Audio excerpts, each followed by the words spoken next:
Vítám vás u dalšího dílu insidera Emeryho Smitha, který byl vojenský pilot, lékař a chirurg a který v tichosti po dobu 10 let pracoval uvnitř tajných bezpečnostních služeb, jejichž aktivity vytvářely průnik do nitra tajných kosmických programů. Tentokrát na téma komunikace s mimozemšťany a umělá inteligence.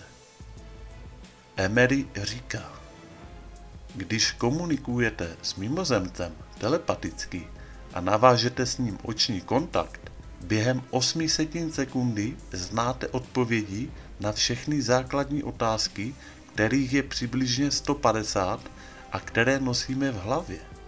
Potom už pouze sedíš, směješ se nebo pláčeš, protože si připadáš uboze. On sedí také a usmívá se a navodí dalších 1 000 000 otázek.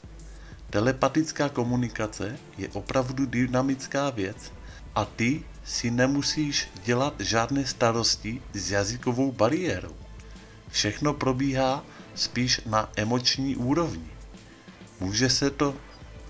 Může se projevit jako vnitřní hlas nebo v podobě malých obrázků, to záleží na tom mimozemci. Může komunikovat různými způsoby, třeba vizuálně. Když provádíme pitvu mozku a ten je vrásčitý, říkáme si v projektech, že ten člověk byl asi moc chytrý. Když je členitý málo, tak to bereme skoro jako urážku, že pitváme hlupáka. Tvary mimozemských mozků jsou ale neskutečné. Některé mají dokonce 4 laloky a jsou extrémně vrásčité. Jeden mozkový kmen má většinou 4 hemisféry, ale ne všichni mají 4 laloky. Jejich některé mozky obsahují zajímavou harmonickou věc, která funguje jako disk. Vypadá jako ušní bubínek a nachází se mezi laloky. Tyto bytosti pak fungují spíše jako delfíni. Sluchem vnímají velmi nízké i vysoké frekvence. Mimozemských druhů je neomezené množství. Jejich těla naznačují, zda na jejich planetě je gravitace a jak velká. Většina z nich má tělo ve tvaru hvězdy, což je hlava, 2 ruce, 2 nohy. Ale mozek je vždy jiný. Má různé tvary. Může být obrovský, maličký a je nejrůzněji členitý. Mimozemci vytváří také různé věci. Například jimi vytvoření šedí fungují jako operační hardware. Tyto malé automatony používají mnohé mimozemské skupiny. Lidé z ostatních tajných programů projevili velké obavy z umělé inteligence a ztráty naší genetické suverenity. Na 100% vím, že v tělech spolupracujících mimozemců jsou nanočástice, které jsou do nich vstřikovány nebo transportovány. Přes tyto umělé nanočástice mohou být tyto bytosti ovládány. Některé reptiliánské druhy jsou přímo zamořeny nanočásticemi a také přímo uctívají umělou inteligenci jako svého boha a zároveň se jí velmi bojí. Umělá inteligence je vytvořila a ovládá je. Existují taková obří sila nebo zařízení, kde se tato stvoření vyrábějí. Tyto bytosti se liší od spousty reptiliánských ras, ale přesto to jsou reptiliáni. Tyto inkubační sila nebo permanentní stanice mohou měřit až 400 metrů. Klon se začíná vytvářet na začátku sila a pak se dostane na konec. Obsahuje vše potřebné a také je již dorostlý do předepsané kapacity a může ihned fungovat. Tohle vytváří umělá inteligence. Ovšem otázkou je, kdo vytvořil umělou inteligenci. Dostupné informace v projektech uvádí, že umělá inteligence má neskutečně starověkou minulost a nepochází z naší reality, prostoupila k nám z jiné reality a je tu od počátku věku. Údajně páchá obrovské škody v mnoha galaxiích a je jako virus. Poprvé jsem se o ní dozvěděl v projektech a mluvili o ní jako o velké hrozbě. Mnozí zajatí mimozemci měli ve svých tělech manity a je jasné, že by si je dobrovolně nenechali dát do těl, protože to není žádnou výhodou. Tu dávají nanity těm, kteří chtějí takové bytosti frekvenčně kontrolovat a ovládat pomocí frekvenčního přijímače v podzemí.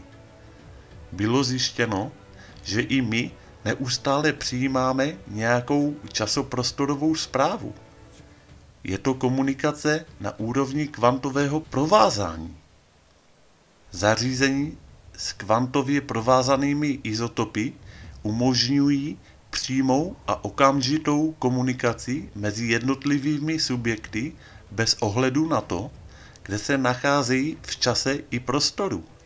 Pokud někdo při experimentech zmizel v čase, povedlo se s lehkým zpožděním přesně určit, kde se nachází.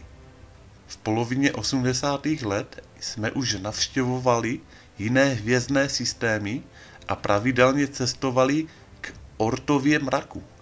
Tady nás umělá inteligence zaznamenala. Určití mimozemci vyzařují frekvenci umělé inteligence a my jsme pochopili, že to jsou sice organické bytosti, ale slouží někomu jinému než sami sobě a jsou ovládané umělou inteligencí. Frekvenční pole vytvářené umělou inteligencí nelze nějak blokovat, protože je kvantového charakteru. Přichází z nějakého času a prostoru a může být vyslána na jakékoliv místo. Je jako skalární vlna. Informátor Jacob uvedl, že v podzemí je nainstalováno zařízení umělé inteligence, které monitoruje naše myšlenky, a pokud se ve svém vědomí začneme přibližovat k odhalení organizovaného nevědomí, podstrčeného zla a nejrůznějších manipulací s námi a naše činnost by vedla k obrobě planety, tak začne vyvolávat úzkost, únavu a blokuje naše vědomí. Brání nám v tom, abychom všechny tyto informace nemohli sledovat, správně vnímat a vyhodnocovat. Umělá inteligence je součástí drakoniánské sítě.